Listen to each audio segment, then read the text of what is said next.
Hello everyone, this is Epic sir. आज हम पढ़ने वाले हैं NCERT class 6 science chapter 7 getting to know plants. जितना आप प्लांट्स को जानते हैं, शायद इस चैप्टर के बाद आप थोड़ा और बेहतर जानेंगे कि प्लांट्स क्या होते हैं।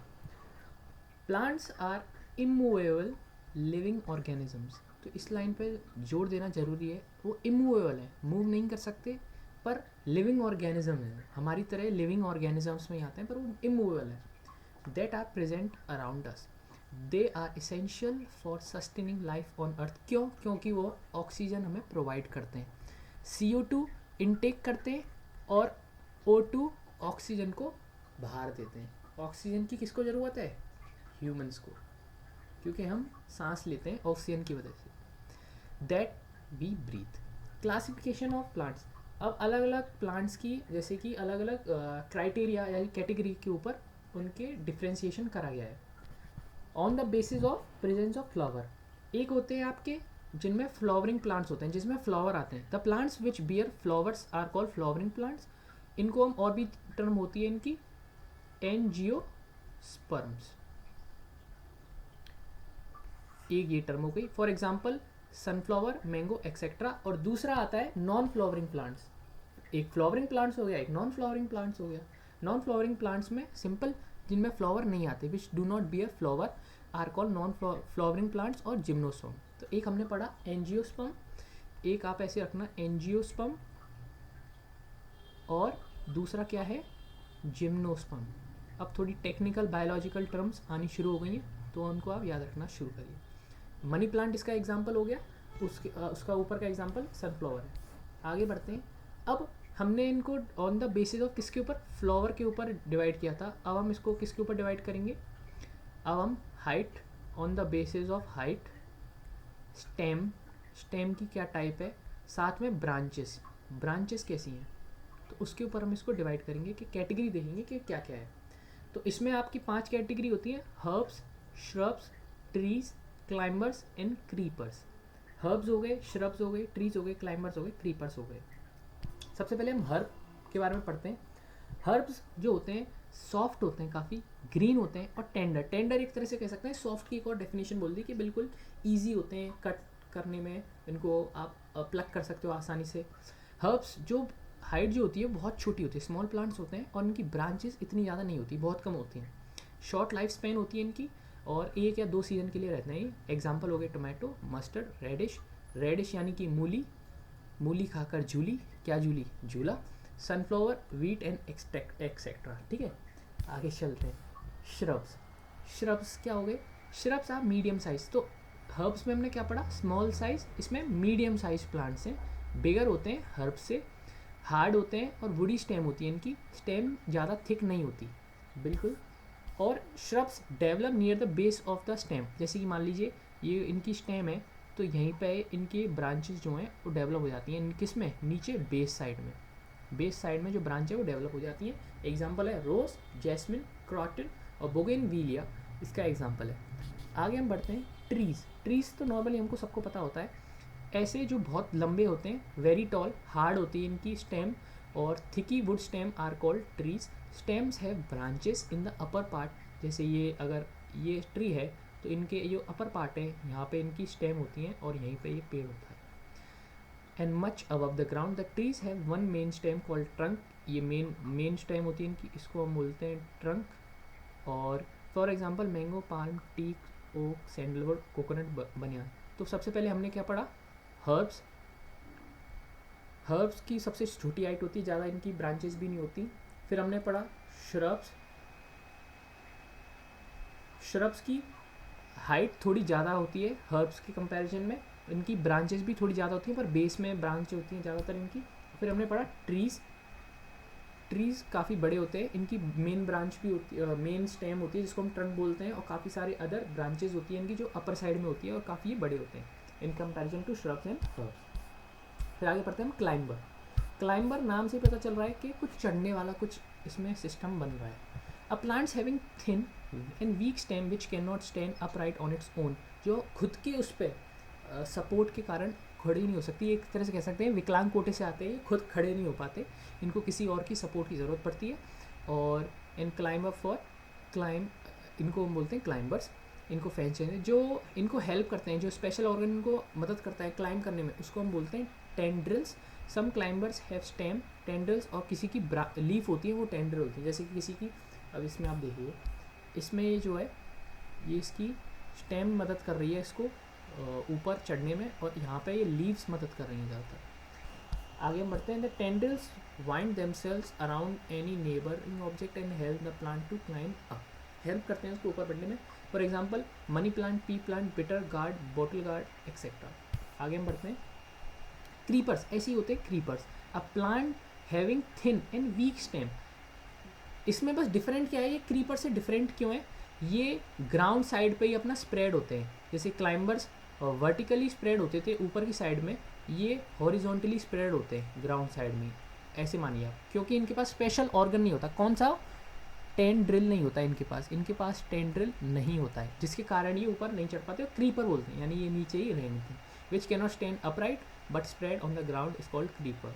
Creeper plant has no special organ for climbing, for example strawberry, pumpkin, watermelon and etc. मैं आपको वापस बता देता हूँ। जैसे मान लीजिए ग्राउंड है तो ऐसे हॉरिजॉन्टल होता है और ऐसे वर्टिकल होता है, ठीक है, ये हॉरिजॉन्टल, जैसे हमने लैटिट्यूड पढ़ा था और ये हमने लॉन्गिट्यूड पढ़ा था, ठीक है। आगे बढ़ते हैं।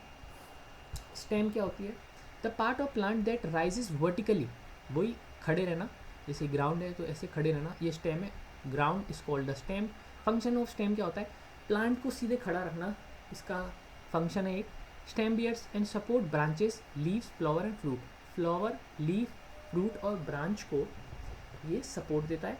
और स्टेम कैरीज वाटर, ये वाटर और मिनरल लेके जाता है, एक तरह से आप कह सकते हैं पैसेज है ये। कैसे? जैसे अब इस फोटो से देखिए आप, यहाँ पे जो रूट्स हैं यहाँ से ये वाटर और मिनरल्स ये कैरी कर रहे हैं, और जो लीव्स हैं, लीव्स क्या करती हैं, ये फूड बनाती हैं। किसका? पेड़ में जो खाना वगैरह होता है ये बनता है कहाँ पे? लीव्स में। लीव्स के द्वारा ये फूड यहाँ से वापस उसकी रूट्स में जाता है, रूट्स में जाता है।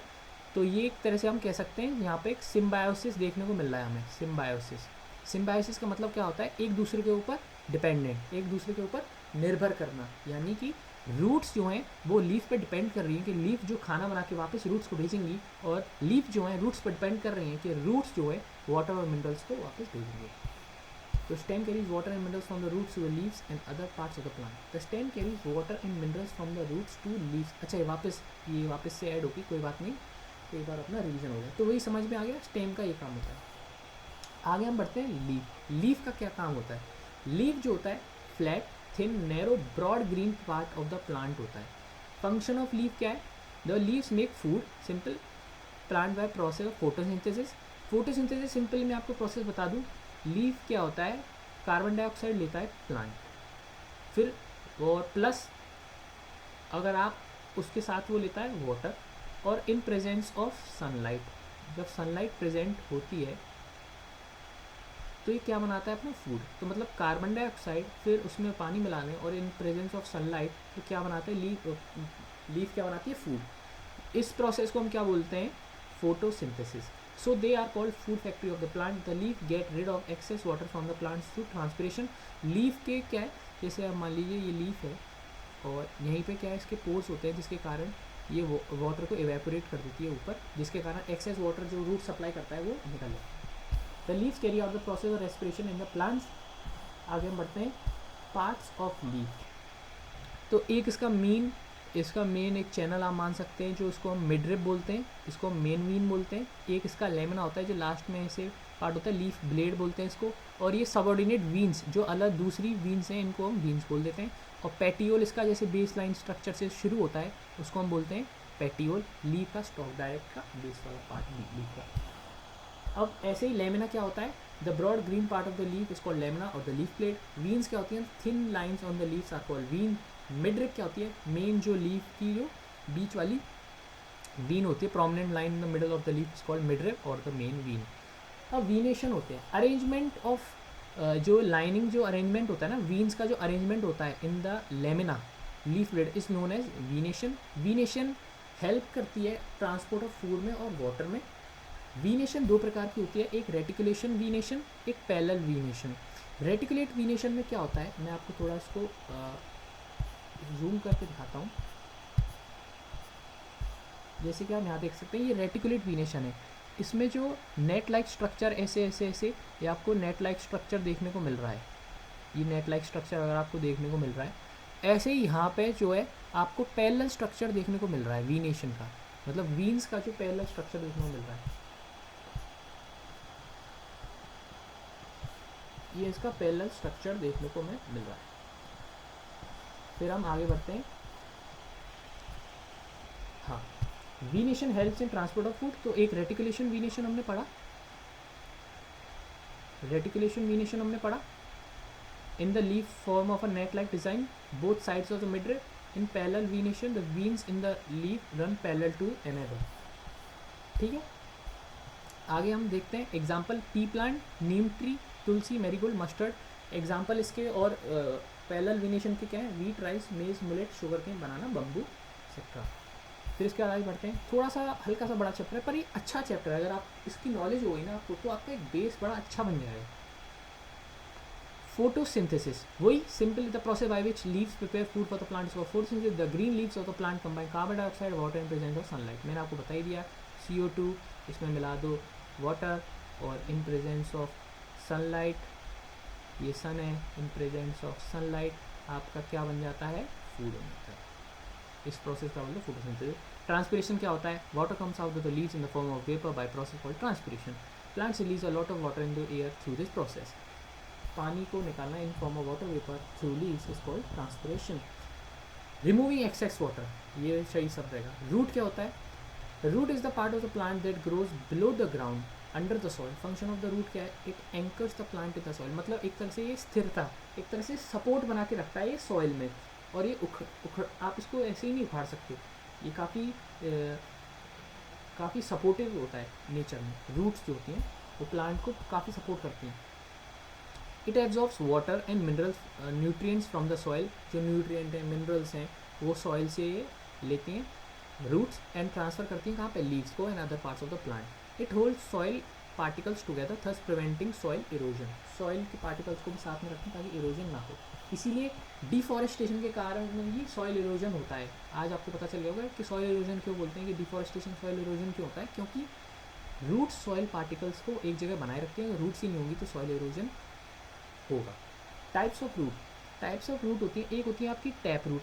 टैप रूट बेसिकली क्या होता है, ये मान लीजिए ग्राउंड है, तो एक मान लीजिए कोई मेन रूट जैसे कि मूली हो सकती है, कुछ हो सकता है, ये मेन रूट है और इसी के सबऑर्डिनेट में दूसरी रूट्स हैं। और एक होती है फाइबरस रूट।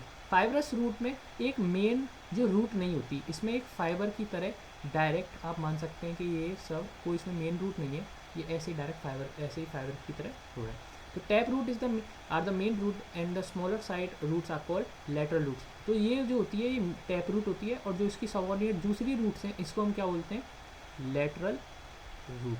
ठीक है, और दूसरी side sorry the tap root is quite thick in its branches, lateral roots are thin. ये काफ़ी थिक होती है और ये काफ़ी थिन होते हैं। एग्जाम्पल पी प्लांट, नीम ट्री, मैंगो ट्री, मैरीगोल्ड, तुलसी, रेडिश, मूली। फाइबरस रूट क्या होते हैं, some plants do not have main roots, they consist of main type fiber like roots of similar size, these are called fibrous root. For example wheat, rice, grass, maize, millet, bamboo, sugarcane।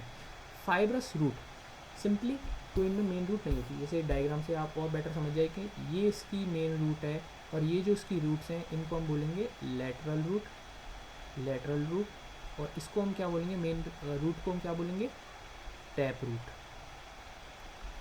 इनको हम क्या बोलेंगे, वही fibrous root. ठीक है, ये fibrous root हो गया। आगे बढ़ते हैं, टैप रूट और फाइब्रस रूट। ठीक है, relation between venation and types of root. जहाँ पे आपको रेटिकुलेट वीनेशन, मैं वापस आपको एक समझा देता हूँ रेटिकुलेट वीनेशन क्या होता है। अगर ये लीफ है तो इसमें ऐसे ये स्ट्रक्चर देखने को मिलता है आपको, तो आपको क्या बोलते हैं कि जो रेटिकुलेट वीनेशन है। और पैरेलल वीनेशन क्या होता है, ये लीफ है मान लीजिए और इसमें हम आपको पैरेलल ऐसे ऐसे आपको देखने को मिलता है वीनेशन, मतलब वीन्स ऐसे इसमें अरेंजमेंट है।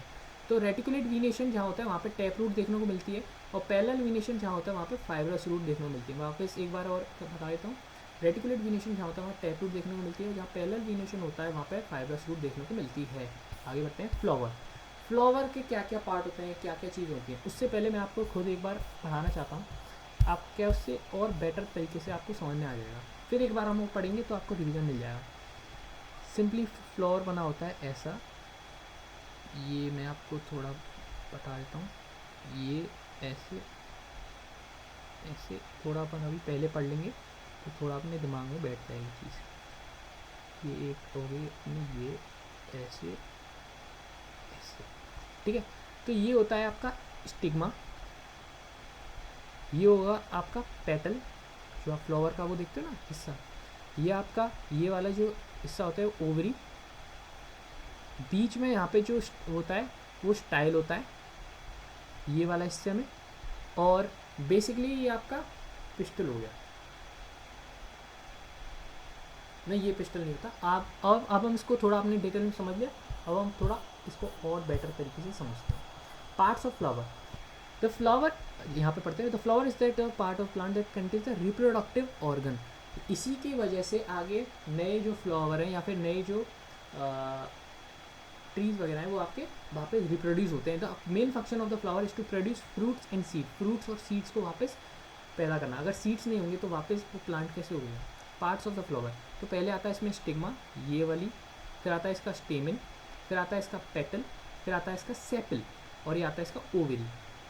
तो ये इन सब का काम क्या होता है ये भी पढ़ लेते हैं। Sepal, the small green leaves like structure present in the base of the flower, it known as sepal. Sepal protects the flower from its from of in the form of bird.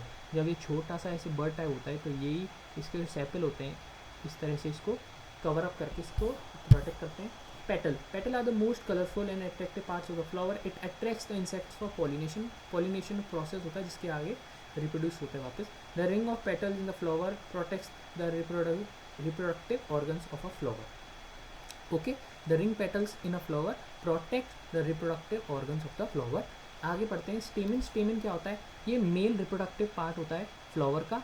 ऐसे ही जो आपका pistol है वो female reproductive part होता है flower का, वो हम आगे पढ़ेंगे। स्टेमिन की दो पार्ट होते हैं मेनली स्टेमिन के, एक तो आपका होता है एंथर, ये ऑरेंज पार्ट जो है येलो पार्ट, ये एंथर है। इसमें क्या होता है, एक येलो पाउडर होता है जिसको हम बोलते हैं पोलन या फिर पोलन ग्रेन। इसमें येलो पार्ट होता है जिसको हम बोलते हैं pollen grains. Swollen top of स्टेमन is called anther, इसी से एंथर, यही एंथर होता है, इसके अंदर पोलन ग्रेन्स होते हैं जिसके अंदर क्या होते हैं, मेल सेक्स सेल्स होते हैं। अब फीमेल सेक्स सेल्स किस में होते हैं, पिस्टल में, जो कि फीमेल रिप्रोडक्टिव पार्ट है। मेल सेक्स सेल्स किस में, एंथर में। The pollen grains contain the male sex cells of the plant, और एक फिलामेंट होता है। ठीक है, आगे बढ़ते हैं। Pistol, female reproductive part, sorry स्टेमन हो गया, ये तो हमने पढ़ लिया। स्टेमन male part of the flower, फिर आता है पिस्टल। पिस्टल होता है female reproductive part of the flower. This pistil is made up of 3 parts. एक होता है इसमें स्टिग्मा, एक होता है स्टाइल, एक होता है ओवरी। तो पहले हम इसको समझ लेते हैं यहाँ से। स्टिग्मा ये हो गया, ये वाला हिस्सा, स्टाइल हो गया ये वाला पैसेज सा, और ओवरी, और ओवरी के अंदर होते हैं ओव्यूल। ओव्यूल क्या होते हैं, इसके एग्स होते हैं, और ये पूरा क्या बनता है, पिस्टल। ठीक है, आगे अब पहले इसको पढ़ लेते हैं। Stigma, the top part of the pistil is called stigma, it is sticky so that pollen can stick to it. Pollens कहाँ पे होते हैं, मेल रिप्रोडक्टिव पार्ट में होते हैं, जिनको हम सेक्स सेल्स भी होते हैं। तो सेक्स सेल्स को ये स्टिकी होता है, और चिपकाने के लिए यहाँ पे रखने के लिए पोलन्स यहाँ पे स्टिक हों, इसी वजह से स्टिग्मा थोड़ा स्टिकी होता है। Style, middle part of the pistil is called style, ये पैसेज होता है जिसके ट्यूब लाइक स्ट्रक्चर होता है, जो कि आपका स्टिग्मा और ओवेरी को जो कनेक्ट करता है वो है style. The ovary, swollen part of the at the bottom of pistil is called ovary. The ovary contains tiny egg-like structure called ovules. The ovules contain the female sex cells of the plant. तो अब हमने पढ़ लिया कि female flower का क्या काम होता है, उसमें मेल रिप्रोडक्टिव पार्ट क्या होता है, फीमेल क्या होता है, स्टिग्मा स्टाइल वगैरह सब हमने समझ लिया क्या होता है। अब हम पढ़ते हैं कि पोलिनेशन क्या होता है। The transfer of pollen grains from anther to stamen to the stigma of pistil is called pollination. Pollen grain जो कि क्या है, आपके मेल सेक्स सेल्स हैं, इनका कहाँ ट्रांसफ़र होता है, एंथर में। फ्रॉम एंथर, सॉरी एंथर से जो पोलन ग्रेन्स हैं कहाँ जाते हैं, स्टेमिन में। स्टेमिन क्या है, एंथर ऑफ स्टेमा, अरे ये तो मेल रिप्रोडक्टिव पार्ट है, सॉरी। मेल सेक्स सेल्स कहाँ जाते हैं? स्टिग्मा। स्टिग्मा क्या होता है? आपका फीमेल रिप्रोडक्टिव पार्ट का हिस्सा होता है जो कि पिस्टल में आता है। तो वहाँ पे जब ये मेल सेक्स सेल्स जाते हैं और मेल सेक्स सेल्स जब यहाँ पे फीमेल सेक्स सेल से मिलते हैं तो एक नया फ्रूट बनता है, और नए फ्रूट के अंदर ही क्या होता है? फ्रूट बनता है एक नया। क्या बनता है? फ्रूट। और इस फ्रूट के अंदर क्या होता है? एग्स होते हैं। एग्स भी यूँ कह लीजिए, मैं कह देता हूँ सीड्स होते हैं, सीड्स, ठीक है। एग्स नहीं होते, सीड्स होते हैं, जो सीड्स वापस नया फ्रूट बनाते हैं, हेल्प करते हैं। फर्टिलाइजेशन क्या होता है? When pollen grains fall on the stigma, they move down through the tube called क्या? Style and reach the ovary. The male sex cells present in the pollen grains joins with female sex cells present in the ovules.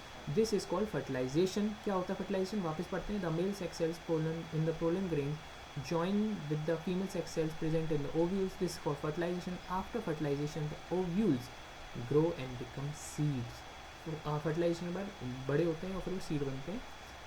The ovary of flower grows and becomes a fruit. A fruit protects the seed. The other parts of the flower dry and fall up. बाकी का part खत्म हो जाता है। तो यहीं पे थोड़ा बड़ा चैप्टर था पर अच्छा चैप्टर था। इसमें काफ़ी सारी सीखने के लिए चीज़ें थी, बेसिक चीज़ें थी जो हमको पता होनी चाहिए। तो वापस thank you everyone for watching this video. आपका मैं बहुत बहुत आभार प्रकट करता हूँ, और वीडियो देखने के लिए बहुत बहुत धन्यवाद। अगली वीडियो में मिलते हैं, ठीक है। Bye bye. जय हिंद, जय भारत।